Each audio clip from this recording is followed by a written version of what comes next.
It is Wednesday, my dudes.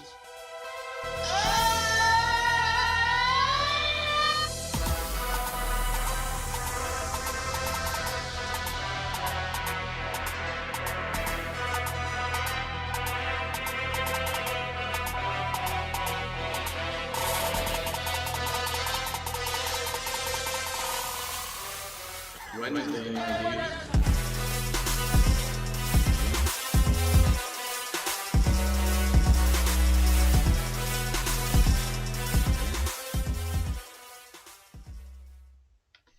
It is Wednesday again, and this time I have taken back over as last week Randall and Jalen ran wild on their own without me to control, so I've stepped back in. Randall's had just a long week last week, so we're letting him have the night off. So in with me, returning here, is once again a guest here, Chevy Caulfield. Welcome back. Great to be back. Happy to be able to bring our hot takes to the masses.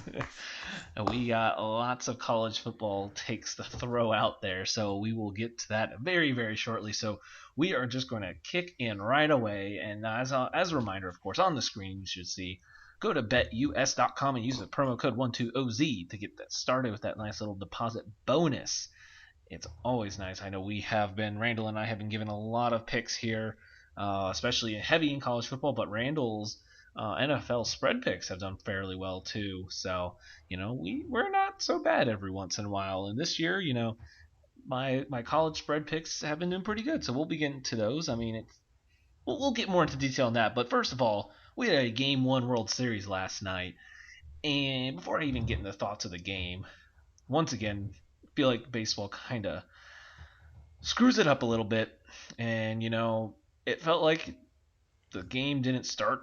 I mean, I know the game did start at 7, but man, it felt like it didn't start till like 8. It felt like, I know obviously it was like 8 and it was already 3 innings in, but man, it didn't end till after midnight on the East Coast. So, I mean, it was just, I feel like if you're going to have a midweek game, I know 7 o'clock is like, the prime, 7 Central is the prime slot, but I feel like you might want to even give it 30 minutes, 6:30, because I feel like it's not really set for people to want to watch during the week.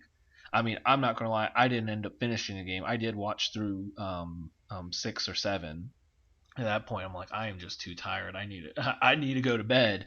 And obviously, it luckily wasn't anything I needed to miss, as both teams scored 1 in the 8th, which I missed. But the biggest thing is those first 4 innings. But still, at the same point, it's like, man, exactly that situation. I'm just too tired. I have work in the morning.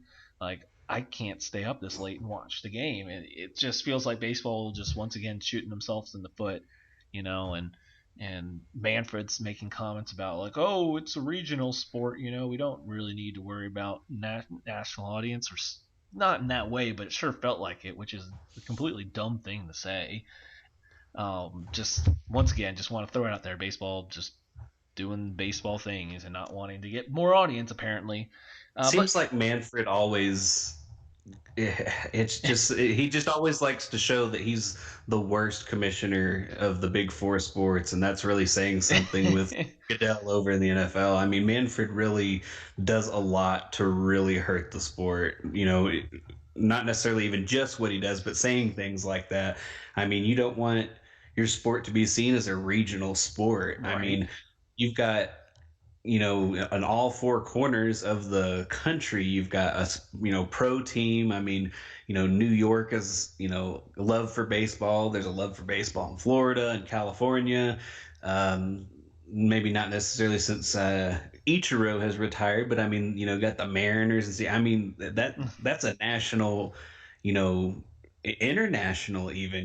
They're in Canada also. I mean, they've got such a large spread, and they've got so many players from the Central America, the Dominican, to say something, oh, it's regional. I mean, there's such a huge grasp that they have that, especially internationally, that a lot of the other sports don't have, a lot of times. I mean, it's crazy to say something like that. Yeah, I mean, you tell me you can't start the game at like 6:30 Central Time? Like, people will make the game easily. But Yep, exactly. The World Series is going to bring people.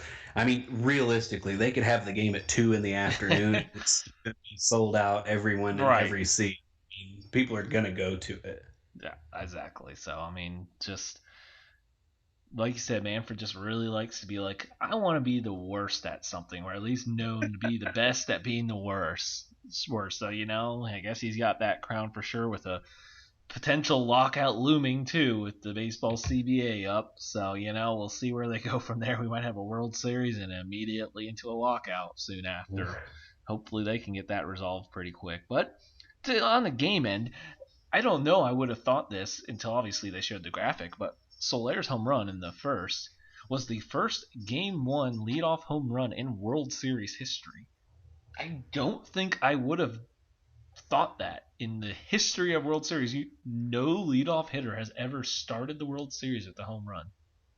Yeah, that is crazy to think about because there's so many such a storied history with the World Series. It's been MLB's been going on for such a long time. There's been so many great leadoff hitters in the MLB that have played in the World Series, and for them to that be the first one in 2021, that's kind of hard to believe. I'm kind of right there with you, and until you said that, I didn't even realize that that was the case. Yeah, that was just surprising seeing that pop up. So I mean, and credit for the break. I mean, I know with Valdez, what I've heard is he has great stuff, but it's the command. And Hmm. honestly, he didn't. He wasn't all over the place. All over the place. The Braves were just being so disciplined. The balls they took were close ones, but they were balls. Like you heard the grumblings of the fans, but like they had the box shown, the whole time, and he was Hmm. missing. He was just missing, and the Braves weren't chasing. They were getting their count, and then they were hammering it home. I mean, Austin Riley drilled a 3-0 pitch. They said, "You got it, man." They let him rip it, and he drove in a run. Like they just waited for their pitches on Valdez, and then they made him pay. Which obviously, getting the 6 runs. With 5 of them coming in the first 3 innings, I mean, they paid off on it, and I mean, their lineup was hitting top to bottom. Hmm. And you're obviously missing Acuna from mid-season with the torn ACL, but all their whole remade outfield has been pretty good. With Rosario, Duval, and then Jock Peterson with the pearls, obviously all doing something. But I mean, their outfield, all trade guys they traded for during the year, came through with 4 hits, 2 RBIs, and 3 runs. So and Soler, their DH, he was a midseason trade too. So their DH was a midseason trade. That's 4 of their 6 runs, RBIs came from guys they traded for. Yeah, and it seemed like when they were making all those trades, I think a lot of people kind of looked at it like, "What's the point? Yeah, Acuna's out, just give up on the season." So, I mean, I honestly thought the Braves would make the World Series pre Acuna injury. When he got hurt, I was like, "Man, they might make the playoffs, but I don't know that this is going to be their year." But they made those moves, and it's really paid off for them. yeah, 100%. And pitching, they have great pitching, has been paying off. Also, shout out Ozzy Albies for winning everyone a free taco on the first inning with the stolen base. We didn't have to get into the game much. He gets that right away. But going back to the pitching, I mean, Charlie Morton pitched to 3 batters with a broken leg. That's wild, and to keep the speed up to 96 miles. I Yeah, mean, that's just crazy. What wasn't it his plant leg too that he broke? I believe so. Yeah, I thought because that's what I was saying. when he Seeing. struck out Altuve, they thought he stepped funny when he landed Hmm. because of how his leg kind of bent. Well, now you think about it, his leg was bending funny because it was broken. Yeah, exactly. He landed on a broken leg. It was hard to tell, honestly. I mean, you saw him get hit, and it was kind of like, "Ooh, that looked like that hurt," but he just kind of kept going, and it was like until he started walking off the mound, and he was kind of had a limp there. It was kind of like didn't really look like there was much wrong with him. Yeah, no, yeah, for sure. So I mean, shout out to Charlie, but that's a huge. Obviously Braves having good depth on the rotation, but man, that's a guy who's been there a time or two. Leading your team, especially being with the Astros in a World Series. He knows what he's doing. Leading the pitching staff, and that's a loss. Obviously, have a lot of younger starters that now will have to follow. So hopefully they can kind of step up. If you're obviously not an Astros fan, I guess I should say, for the rest of the whole United States who's rooting against them, you hope for, the Braves starting pitching who do step in can fill in nicely. I mean this is a huge game for the Astros. You can't go down 2-0 and then go to Atlanta for 3 games. That's going to be hard. I mean, yes, losing the DH, they still have great hitters, but if they have to put, one of their best hitters in Alvarez, he's going to have to play he's not much of a fielder, but he's going to have to play left and move Brantley to right, so Kyle Tucker has to play center. I mean, Kyle Tucker's not bad, but center field isn't obviously his primary spot, so you're now going kind of 3 average to below average outfielders. That will hurt in the long run. So I mean, this is a huge game for Houston to take. Splitting is very important because going down 2-0 and saying you got to win 2 out of 3, in Atlanta, that's going to be tough. That will definitely be tough if you lose there. So it'll be definitely interesting to keep following the series. So I think it's still an exciting one. It'll be definitely fun. I really wish the Astros wouldn't have made it, but it is what it is. Mattress Mac stands to make a huge splash in the betting world, and he brought some. I think what was like 40 nuns. Yeah, 50 nuns. Yeah. I mean, he's pulling out all the stops. He wants to win. He does. I mean, and out of not liking the Astros, man, he is a good dude.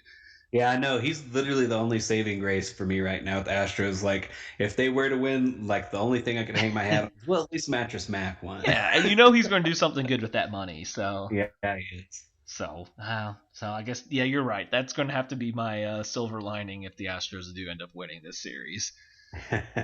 So we'll keep an eye on it. We'll definitely touch base next week. I mean, that'll be interesting. By the time we do the show next week, I mean, I'm off the top of my head, I think we'd be, oh goodness, that might be 6 games have been, if they go to, there'll be a game 7 next Wednesday. So if we're recording and there's a game going on, that means we're looking at a game 7. So that'll definitely be interesting, or the series is over. So we'll definitely have to keep an eye on that. So, but anyways, going back to football, we got some college football action, and this overall slate wasn't the best.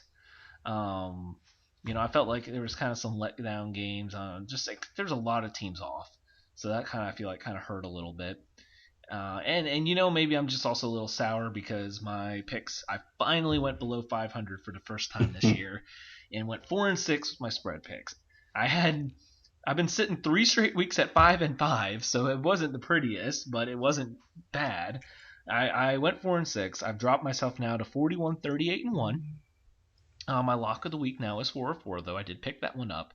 I was a little scared, to be honest, though. My first 3 failed, and I thought, oh man, this is going to be a really bad week. So 4-6 honestly doesn't feel as bad, but it's obviously, the first, I would have wished it never got under 500. But anyways, my picks were Thursday. I thought Charlotte +7 versus FIU was going to be good. Way wrong. UMass, I thought Florida State can't beat a team by 35. Very wrong.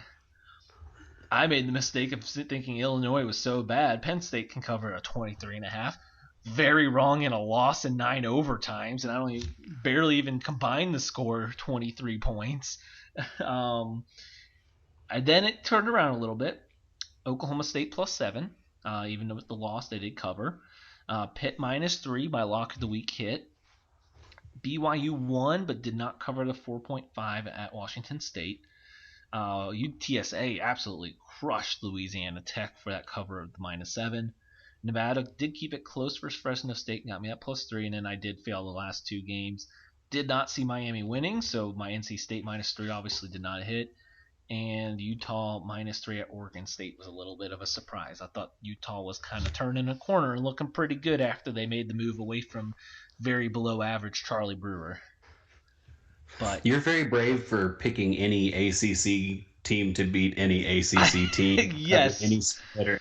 The ACC is such a weird conference this it year. is. And you're right. I've actually had fairly decent success, I think, in the ACC. Because you can play underdogs so much because they don't beat each other or they can't beat each other by a lot. So it feels like when you play the underdog, it's for the most part hitting. And then I say that and I pick two favorites, but I did go 1-1 in it, so I guess I can't complain too much. Not to give away any hints, but there's obviously a big stat that is leading my lock of the week for week 9. So when we get there, Ooh. it is an ACC game, so we'll get Oh. there in a little. But I'm looking back at those games. I mean, obviously, I don't think I picked any of the big ones, other than Kenny Pickett, Heisman frontrunner in Pitt. Oof. Kenny Pickett's thrown 23 touchdowns and only 1 pick. I guess I just look at Pitt quarterback success in the NFL, especially here recently, and it's so hard for me to take a Pitt quarterback seriously. But he's doing a lot to really show that he's their only offense. They can't run. Pitt never has offense, at least in the past 5 to 10 years. Yeah. So for to have him really pulling out of the stops, playing hard. I mean, he's been efficient, and Yeah. I guess that's all you can ask for when you don't have a whole lot of weapons around you. Yeah, for sure. I mean, it's weird. It definitely feels weird to say. And for the team that lost to Western Michigan somehow, which is crazy. If they did win that game and they were an undefeated Pitt, where do we actually rank them top 10 then? I mean, they don't have any Probably. big wins, but also it's an undefeated Power 5 team. I know by my rankings I would put them there because I default at this point in the year. I do default and put all undefeated Power 5 teams at the top, because if they are going to be as bad, if they are not as good as everyone says they are, they will lose and then they will drop. So as my rankings show, and why I have Wake Forest way up there, if they're not good, then they're going to lose. And you know what? Your Ohio States, your Alabamas, your Oregons will have their opportunity to move back into the top 5, So it just feels weird. You're right. Pitt is an offensive team right now. It's just strange to say.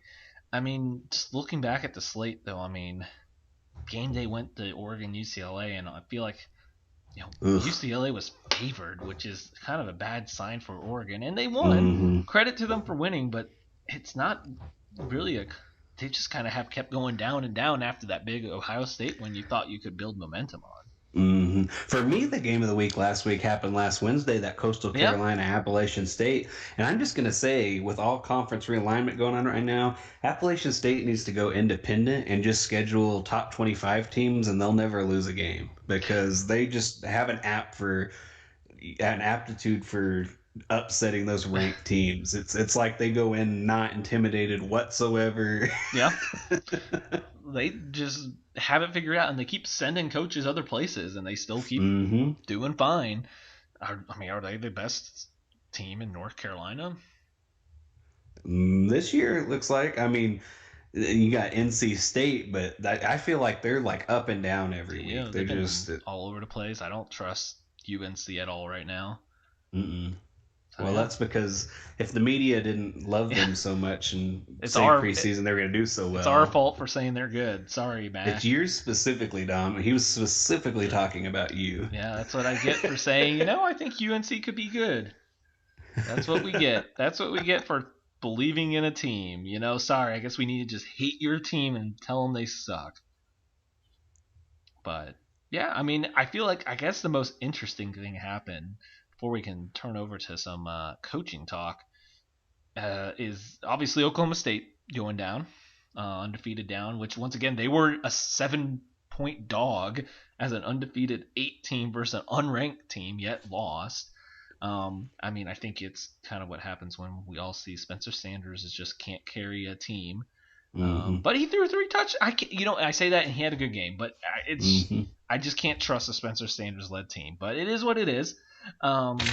They hung in there, but then they still have a technical shot at the Big 12 championship, but they're going to really have to play well because now they just lost themselves a tiebreaker. But it's the Big 12. They'll probably beat themselves up, so that's not over yet. We had Wake Forest in a shootout versus Army. Who would have thought? 70-56. Hope you didn't pick the under. Cincinnati, those military institutes giving some tough battles. Cincinnati 27-20, just keeping that a low-scoring game with that triple option. We had a little bit of a scare with Oklahoma and Caleb Williams needing a little second half comeback there, but Listen, that play where Williams took the ball, progress was stopped. I'm just gonna say it. That was a horrible no call there. He was the running back was driven back 2 yards, and they allowed this man to rip the ball out of the running back's hands like it's a option and move the ball forward. If Kansas had done that, if Bean had taken the ball that way, they'd have said, no, no, no, no. That's a 500-yard penalty, and we're taking 7 points from Kansas. But did you see at halftime, they, like, on the radio and stuff, were putting it out there that the gates were open, no need for a ticket. If you're in Lawrence, come to the game and cheer. No. Yeah, they completely opened up the gates. And talk about a nightmare for us having worked events and with ticketing and stuff. Talk about a nightmare, letting anybody and everybody in without a ticket. Goodness. Yeah, and 5 people rolled in. Yeah, an extra 5 to 10 people showed up, and 2 of them were Oklahoma fans who happened to be in the area. Oh, goodness. But you know what? They got the win. And then, of course, the 9 overtime Illinois win versus Penn State still hit the under. Ugh. It was like nobody was going to score in any of the overtimes. No. It felt like it was just like somebody scored. Like someone's corner has to be tired and you can just throw it up in the end zone. Right. I mean, and I don't get how they were throwing so much near the end, especially for Illinois. They were 8 for 21 for 38 passing yards in the game. And they threw some of those 2-point. They lined up once in it where they brought 7, 8 offensive linemen out and just said, "Here's our formation," and ran it. They should have just done that. They ran for 357 yards as a team. Like, just say, screw it. We're going to run, and let's just do that 5 times in the 9 overtimes because we can't throw it, obviously. So I feel like Illinois could have won it earlier. I mean, Penn State just has a bad run team right now. I mean, that's what happens when Brett Bielema and James Franklin coach against each other. It's when the unstoppable force meets the immovable object. But golly, what a... I guess as a Michigan fan, though, it makes me feel like we can beat Penn State now. I was a little nervous for that game, but after seeing them not be able to do much versus Illinois, it's given me a little faith there. They're the opposite to Iowa in the conference. It's like their offense is just like non-existent. Which is crazy. I mean, well, not really, because Sean Clifford, I started to buy a little bit. And I know he was coming off an injury, and he was definitely not 100% this game, but you still think you could have done more. I mean, I thought Noah Cain would have been pretty good, but he's done really nothing. They have 2 pretty good receivers, though. That's the thing. That's the thing they have on Iowa. You're right. They have just a good defense, but not much offense. But Penn State actually has NFL caliber receivers, yet they can't get them the ball. Which Doxson they did, but really couldn't get it to Washington, and feel like they haven't really got it to maybe either of those enough than that they need to. Mm-hmm. But as we're on Penn State, obviously one James Franklin's name is being floated quite often, and as you noticed in a video, he kind of forgot who they're playing next week. They're playing someone. He's not really sure, but they're playing Ohio State in the Big House, apparently. Yeah, apparently, and I think that may make Ohio State fans more angry than anything that he got their name wrong for their humble abode for their home games. But, speaking of the coaching carousel and everything, he's rumored as kind of the hot guy for USC. And even LSU got floated out there. And it's just crazy, some of the names over there. I mean, Carson Palmer's shooting off names left and right and says Tomlin, and Tomlin's like, there's not a big enough blank check. But, there's a lot of love at a couple stops for James Franklin. But I'm going to be honest, I think that he's not as good of a coach, but he's a good recruiter. And it seems like he can get those, big recruits and good players to come play, and then they get there, and then they're going to underwhelm every week. and maybe going to USC, maybe that will be okay. Maybe you can win the Pac-12 and make the playoff and get slaughtered in the playoff like Pac-12 always does. And that's coming from a Big 12 guy. It happens to us too.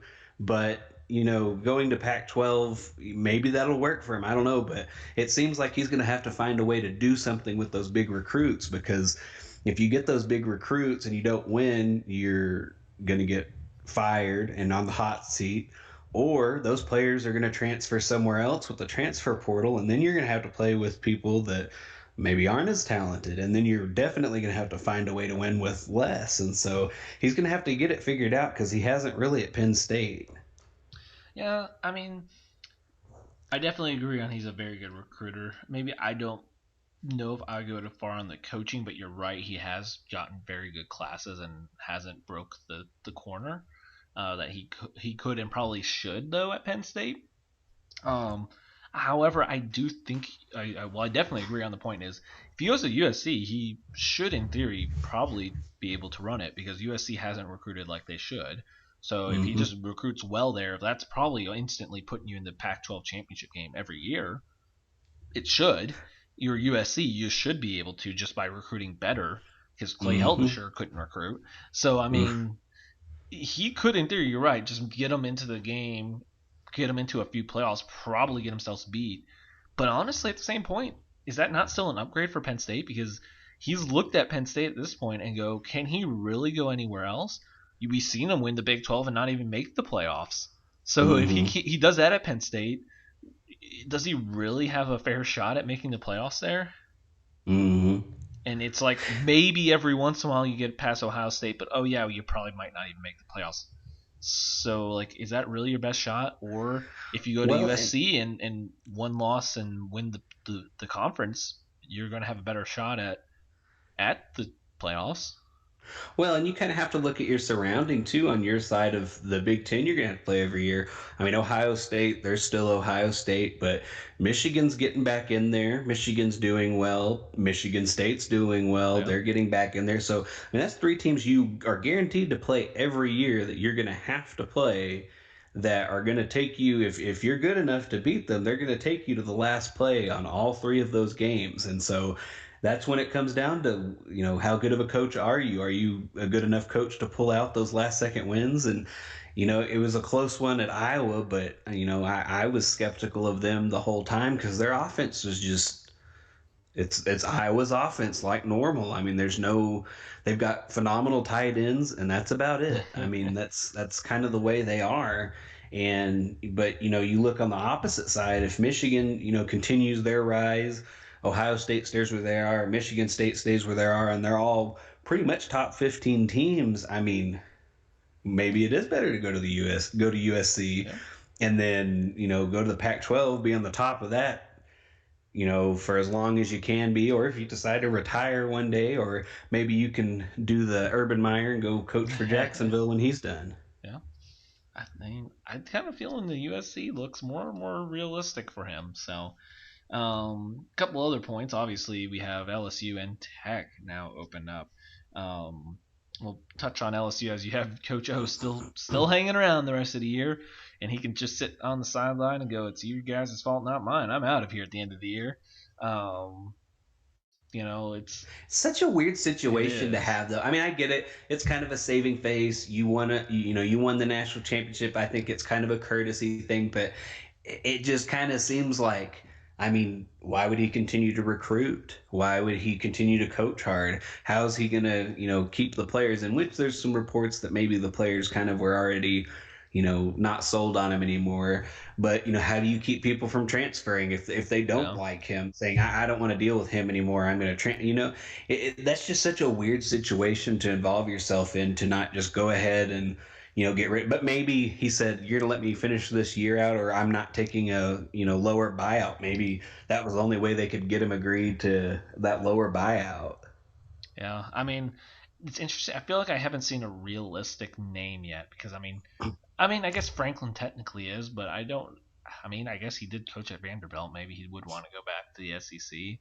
I don't know if I see that as the fit, but I'd be curious. I mean, then you have Jimbo and Lane Kiffin. I feel like are the other two names I keep hearing the most, but are they realistic? I mean, other than the fact that you can connect this is what Jimbo said at Florida State before he took the A&M job, and the old A&M AD is now the LSU AD who wrote his contract, that Jimbo can just leave without anyone having to pay Jimbo or A&M anything to leave A&M for a new job. So I mean, I don't know if he set himself up. I mean, it's staying in the same division. I mean, he did coach at LSU, but I don't think he would. I know all the conspiracy out there is kind of fun to follow, but I don't think he would. And the only thing I could think of is if it's like kind of what Gundy does every year, where it's kind of like he pretends so he can get even more on his contract. I was going to say, how much more is Jimbo can get? Yeah, I mean, they're gonna. I think if they even thought that was a realistic possibility, they'd probably give him another $20 million. I mean, yeah. I guess it's weird. The other name that I keep hearing that's maybe kind of a lower key coach, maybe for LSU, is Bill Napier. I mean, that's the other one that I've been hearing as well. He's already coaching in the state. He has ties in the state. You know, he has a background from the SEC. Mm-hmm. He was, I believe, a former Saban assistant. I mean, that just makes the most sense in my head. Is that and why, you know, last year he didn't take any jobs. It's like, well, what is he waiting for? Does he think he has something? Well, shoot, if he thought the LSU job was opening up, he's like, well, I'm not taking anything this year. I'll just wait for LSU to open up, and I'll take that next year. So I feel that's what I think too. I agree. I feel like my gut feeling is that's what he wants. And I wouldn't say it is a bad hire. I think he would be one of the top guys. I don't get the Lane Kiffin being thrown around other than, he's jumped quickly before. But I feel like for him, he's setting himself up well at Ole Miss, and he won't have as high of expectations, which I think he'll enjoy. Because you could make a run at – I mean, Ole Miss has beaten Alabama before in the past. We had Swag Kelly beating Alabama. Come on. I mean – I think he's honestly set himself up well at Ole Miss to where he could just win 8-9 games consistently and then throw in maybe one or two, you know, conference championship appearances. You don't even have to win. They'd love him there. I think also if there's any chance in this world that he can land Arch Manning at Ole Miss, he is not leaving. Yeah, right? Why would you leave that? You potentially are one of those top teams left for him. Yeah, you might as well stay there. The only thing is, does he want to troll Nick Saban that much to go to LSU? You never know with him. He's a wild card. That's sometimes the only thing. Would he be like, oh, Nick was at LSU? Okay, you know, like, let me see if I can do better than him at LSU, which sounds weird, but I mean, you have the LSU-Bama rivalry where he could even more be over the top, I guess. I mean, I'm not going to lie. A night game at LSU versus Bama, and you have Lane Kiffin firing up the drunk LSU fans, you know, playing what's that song that they're not supposed to play anymore? Neck. Yeah. I mean, Lane Kiffin would be conducting that with the band. He'd be mic'd up on the field singing it. He would be paying that fine that they have to every time they play it. Without question. Oh, that would be, I'm not going to lie though, that would be fun to watch. I do hope he stays at Ole Miss though. I think it'd be kind of fun for him to stay there and build something, because I think it's pretty well going for him at Ole Miss. I think there's a little less pressure there than at LSU, and Saban's going to retire at some point. Not in 10 years, apparently, as he said. He could go another 10 years. Or he'll die, but he's a very healthy guy, it seems, so I don't see that happening either. But, I mean, some point Saban's not going to be in the SEC at Alabama. You think? You would think. It's going to happen. They're going to drag him around Weekend at Bernie style. Say Nick Saban's still coaching. I guess maybe that's the only job Jimbo would leave for, right? You'd think.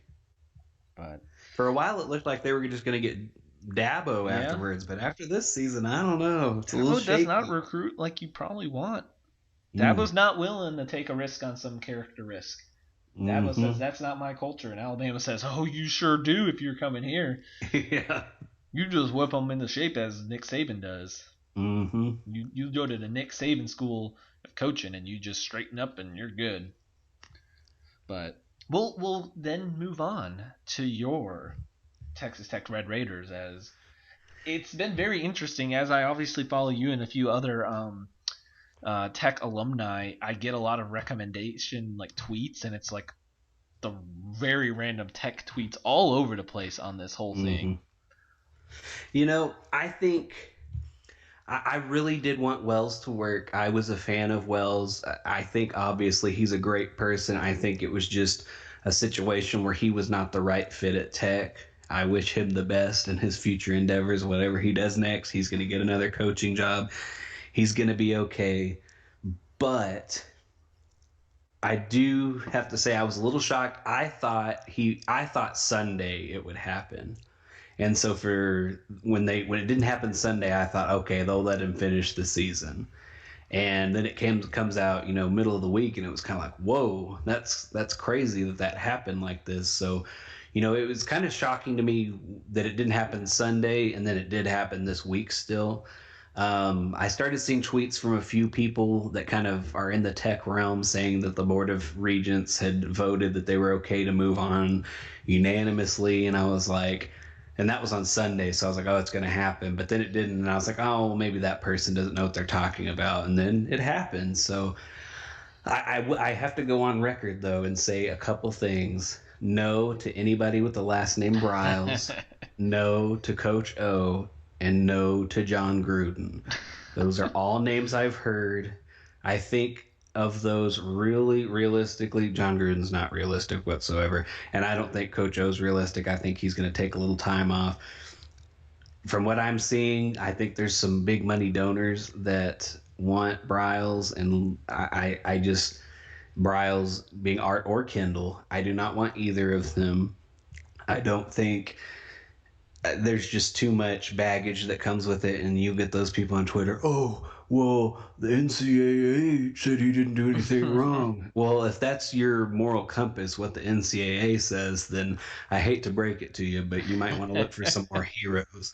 There's just, and they're like, oh, he'll immediately win. He didn't immediately win at Baylor. He didn't immediately turn around Baylor. Now, he did get Baylor to where they were a good team offensively. They had the same struggles that Tech has, being a Leach disciple. No defense, and that was the same issue. So it would be very similar to that if he did get that success and everything. But I don't see him as like he's going to be Mr. Fix-It like some Tech fans seem to think. But to me, you at the top of my list is Jeff Traylor at UTSA. I followed him, obviously at Gilmer High School, amazing high school coach. He has amazing ties to high school football in Texas, which is huge. Tech has always struggled recruiting East Texas, and his roots are directly in East Texas, so that would be a tremendous help. Second thing that I like about him, obviously he was the assistant of the year his first year at UT, for his recruiting efforts. He was the recruiter of the year. So, I mean, he can recruit well. All the players at Arkansas that are doing well right now, guess what? He recruited them. And so, a lot of those playmakers they have, he was able to find, and they were able to be developed. And obviously, he goes to UTSA. If you can turn around UTSA, you can turn around anything.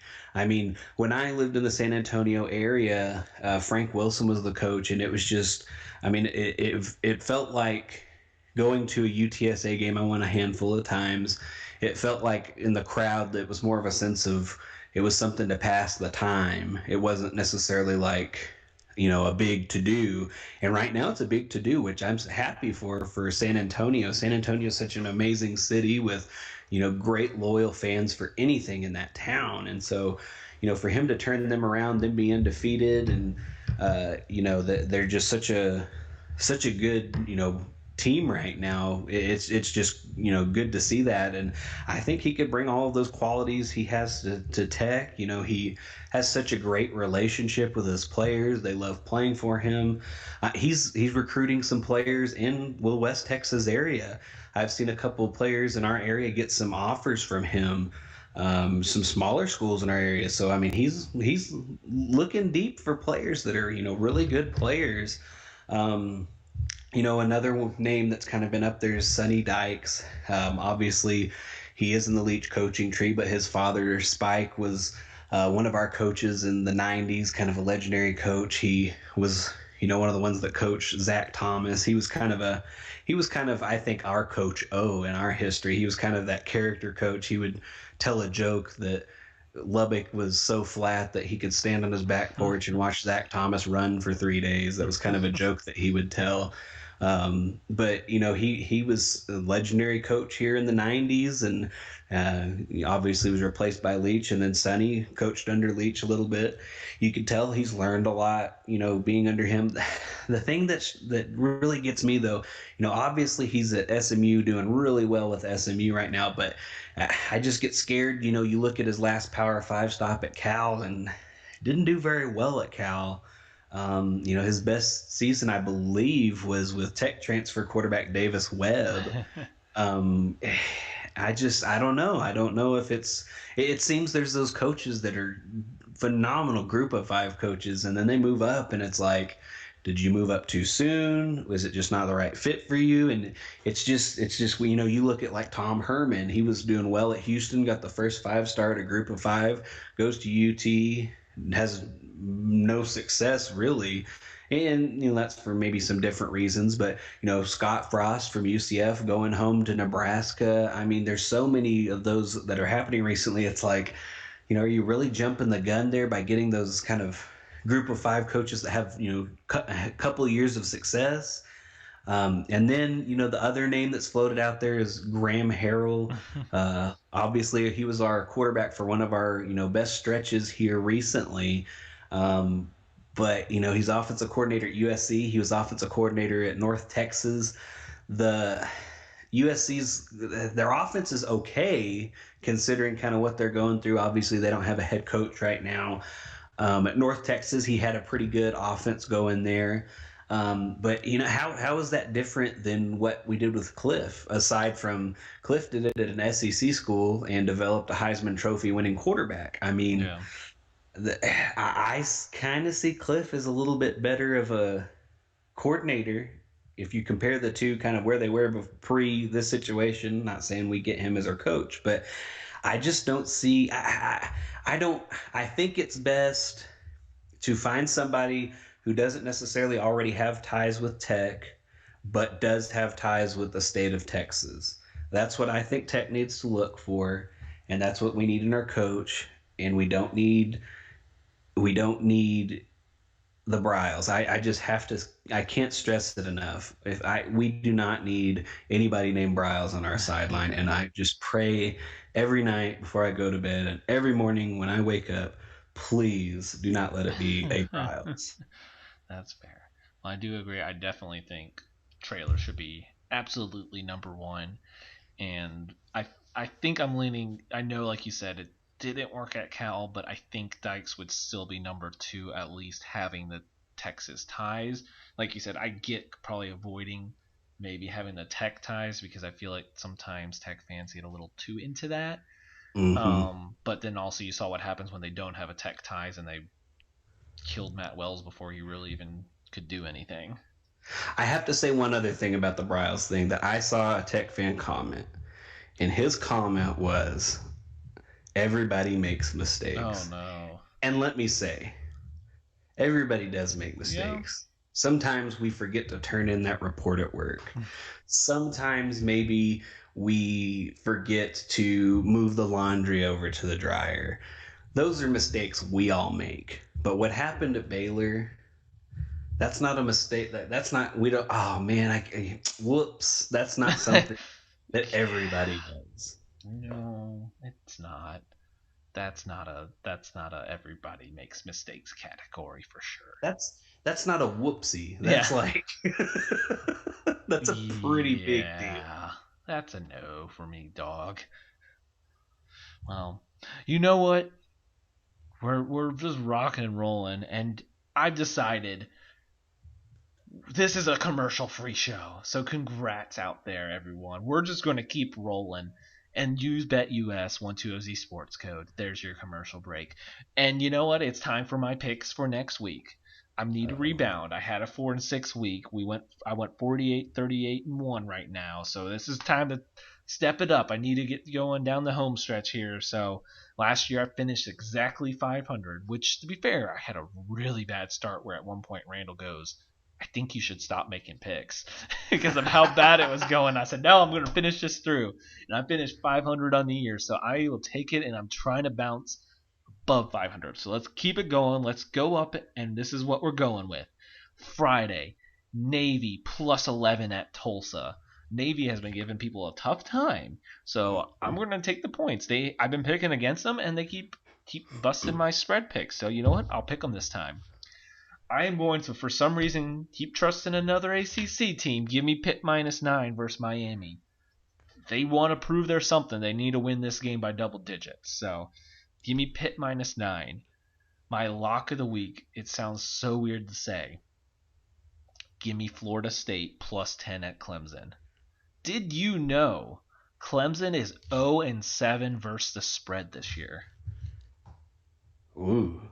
0-7. And you know what? You're right. They're bound to probably beat the spread or probably, at some point. But until they do, I will continually keep picking against Clemson and the spread. And it has worked for me, as obvious, every time I've done it since they're 0-7 versus the spread. So you know what? With that will be my lock. I think Florida State can keep this game close because Clemson can't do anything on offense. And for some reason, I am just dipping into the SEC today. Give me Wake Forest -16.5 versus Duke. Wake Forest's offense is going to be too much for Duke, so I think they're going to keep rolling. Jump into a very different game. Give me UTEP plus 11.5 at FAU. UTEP is 6-1, so congrats to Dimmel, I believe, out there, who actually got UTEP bowl eligible. So you know what? You're giving me 11 points. I think they could win this game, but if not, give me 11.5 points. I am still on the Lane train, so give me Ole Miss +3. I really want SMU to be undefeated versus Cincy, so this pick is kind of more towards that. So I'm going to take SMU +1 at Houston. One loss, Houston, by the way, to your Texas Tech Red Raiders. It's our highlight of the season. My last three picks are going to be Boise State -2.5 at Colorado State, because if Adazio does crap like that at the end of the games, I definitely trust Boise State to win. With the field goal mess, obviously. Oh my gosh. I'm going to take Notre Dame -3.5 versus UNC, because you're right, Mac Brown, you guys suck. Is that what you want me to say? I'm actually picking one of my least favorite teams in college football to cover 3.5 versus you. So I feel like this is win-win for me, though. I get to pick right, or I get to probably watch, hopefully, Notre Dame lose again. And then my final pick is, I feel like picking Pac-12 games is similar to the ACC. If the point spread becomes too much, just pick the underdog, because no one should be favored by a lot. So I'm going to take UCLA +6.5 at Utah. I don't know who's going to win, but just give me a close game. So 6.5 just feels like too much for a Pac-12 game. I think those are some good picks there. Giving Mac Brown what he wants, I think that you're always safe giving him what he wants. Yeah. I think the Wake Forest Duke one, I think that's a pretty safe pick as well. Wake Forest is just, where's that Wake Forest been right their entire time as a university? I mean, Hartman is just playing like lights out, it feels like. I mean, he only has 3 interceptions on the season. Dude's balling. Mm-hmm. Wow. Any picks you want to throw out? It could just be straight up picks if you want. I obviously avoided the Michigan State game, so I am not going to try to jinx it. I'll avoid jinxing that. I'm going to say I think Coastal Carolina is going to have a big bounce back game against Troy. I think they're going to be pretty upset with that loss last week, and they're really going to take it out on Troy. I think just kind of looking at the season and everything, I also think that a game that will be closer than what people might anticipate is the Houston SMU game, kind of like you said there.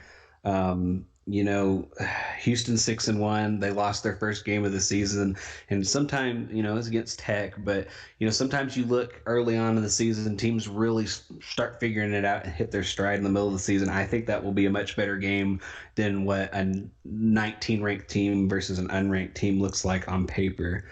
I think the other game to watch out for is on ESPN Plus, unfortunately. But I can see West Virginia upsetting Iowa State this week. Iowa State coming up from that big upset win last week. That was a very emotional win for them. And just no fault of Iowa State's or anything, just the Big 12 is so good at letting the Big 12 down. And I can see them going in thinking, we've got this, overlooking West Virginia. West Virginia is kind of a struggling team, and West Virginia is such an up and down team where sometimes they look decent, sometimes they look horrible. I could see that one being an upset alert, especially in the Big 12 this week. Yeah, no, definitely can agree with that for sure.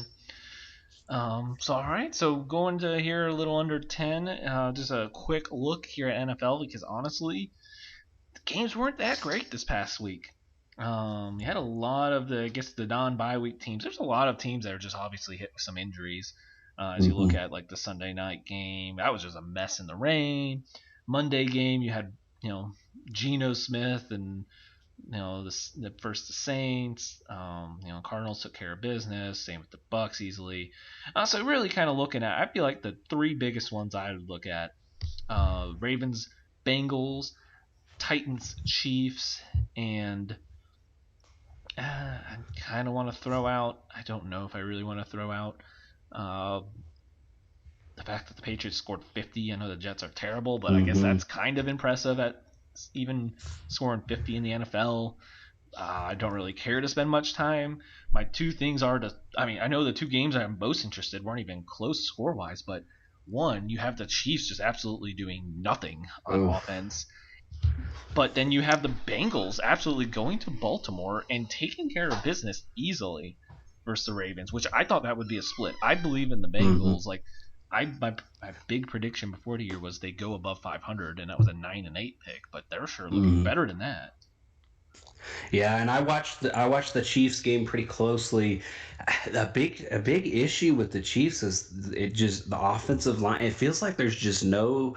It feels like Mahomes is just on the run all the time, and not in a way where he's comfortable making plays. I mean, it's like all directions he's being rushed, and that hit kind of towards the end of the game where it kind of twisted his head back, and it was almost kind of a situation where it was like, man, nothing's really happening in this game. This is a pretty good defense.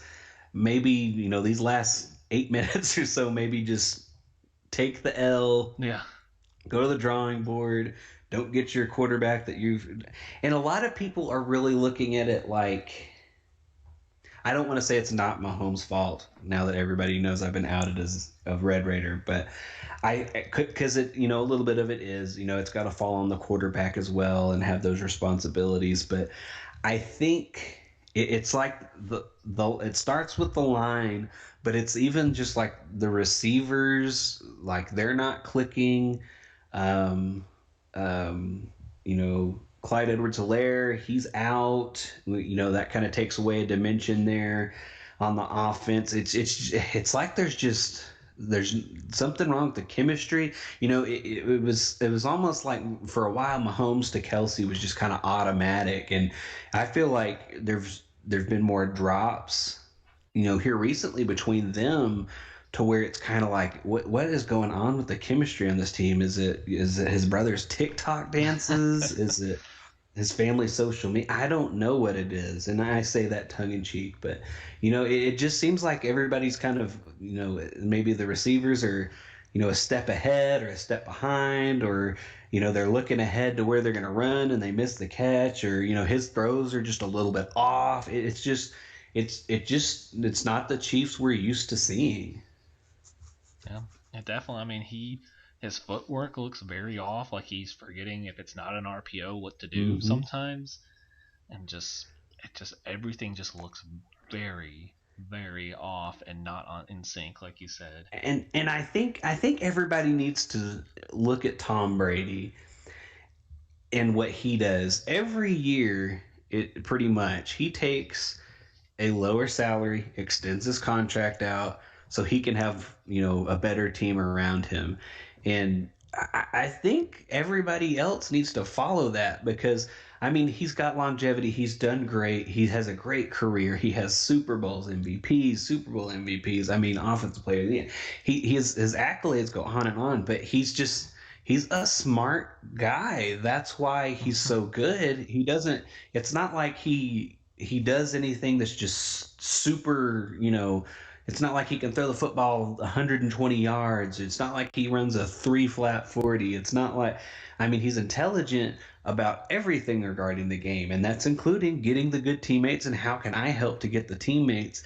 And that's what you worry about with those mega contracts like Mahomes had. You can't.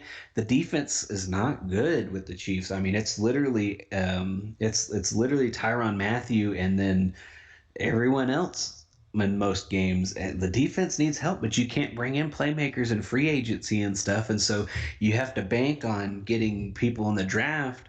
But if you're going deep in the playoffs every year, when eventually the team kind of falls off a little bit, you can't rebuild because you're got such late draft picks. You can't get those front of the draft good players without trading anyone, and you can't really afford to trade your good players at that point. Yeah. It's definitely they have to. I wasn't panicking till now after seeing that kind of game. That's starting to really push it towards that end now. They've got to turn around quick, especially when you have the Chargers and Raiders both playing well in your own division. So Yep. Definitely interesting there. And then, like I said, shout out to the Bengals. They held Lamar pretty well, sacked him 5 times. Joe Burrow throws for over 400 yards.